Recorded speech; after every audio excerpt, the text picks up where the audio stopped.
Bonjour à tous, donc je fais cette petite vidéo pour vous montrer comment accéder à Google Classroom, créer votre Classroom ou la supprimer. Donc voilà, premièrement, donc il faut aller dans Google. Vous allez ici en haut à droite et vous vous connectez en connexion avec l'adresse crbtp.be que vous avez du collège et vous entrez votre mot de passe. Voilà. Une fois que c'est fait, ben, on voit que je suis connecté. Je vais dans les petits carrés ici à droite et j'ai toutes les applications de Google auxquelles j'ai accès. Et donc, je clique sur Classroom. Et voilà. J'arrive dans la présentation de Google Classroom. Donc, en haut à droite, on a un onglet avec cours. Donc, c'est-à-dire ici l'affichage de tous les cours auxquels j'appartiens ou les cours que j'ai créés.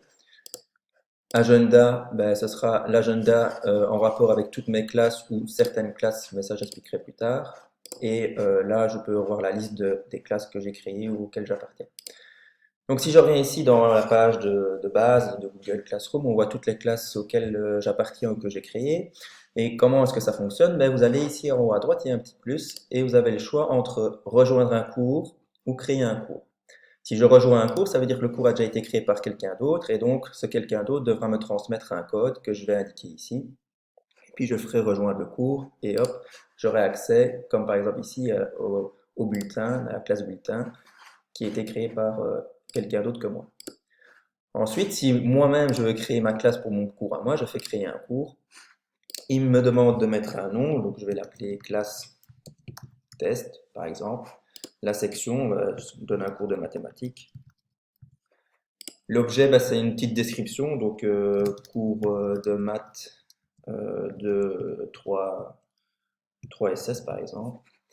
La salle, c'est la classe dans laquelle je vais donner cours, bah, je sais pas, moi, classe qui 15.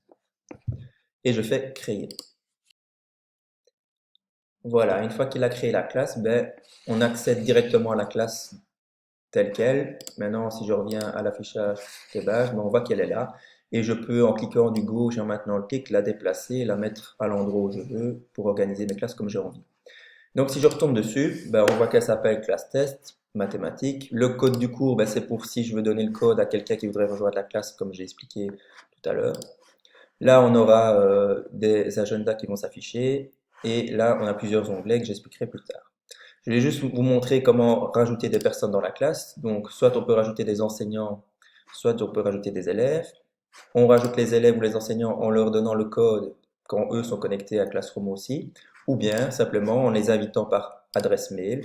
Et donc, il suffit que je saisisse le nom ou l'adresse mail que je connais de mes étudiants ou de mes collègues. Et moi, j'ai par exemple une adresse mail test, donc c'est test.vdb, voilà, et je fais inviter. Et donc, Test VDB va recevoir une invitation dans sa boîte mail pour accéder à la Classroom. Et donc, tant qu'il n'a pas accepté, on voit qu'il est marqué invité et il est en grisé.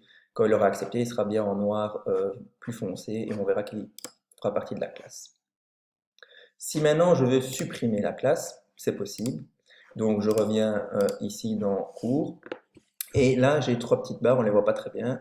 J'ai trois petites barres, je clique dessus et je fais soit déplacer, c'est pour bouger comme j'ai montré tout à l'heure, modifier, c'est pour changer les informations, le nom de la classe, etc. Je peux copier la classe, d'accord? Par exemple, classe test 2. Par exemple, j'ai la classe de 3SSA et 3SSB et que la construction de la classe est la même, pour pas tout recommencer deux fois, je fais copier. Hop. En faisant copier, ben, il va me la créer à côté. Voilà, il me l'a créé à côté. Et par exemple, je me suis trompé ou j'en ai plus besoin, je ne veux plus utiliser, je veux la supprimer. Je fais alors à ce moment-là archiver. Et il me demande si je veux archiver la classe, c'est-à-dire que tous les élèves ne pourront plus apporter de modifications, que tout ce qui était en rapport, tous les fichiers qui auraient été créés par rapport à la Classroom vont être archivés également. Donc je fais oui, archivage en cours. Et ici, je retourne en haut à gauche dans les trois petites lignes là. Eh ben, on voit que tout en bas, j'ai cours archivé. Et donc, si je clique dessus, je vais voir ma classe que j'ai archivée. Et c'est seulement à cet endroit-là que je peux éventuellement soit là encore la copier, ou bien la restaurer et la remettre parmi les autres classes, ou bien la supprimer définitivement. Et donc, c'est ce que je vais faire parce que j'en ai pas besoin. Je fais supprimer et là, elle disparaît complètement de toutes mes classes. Je ne la vois plus, elle n'est plus dans les classes de base. Voilà.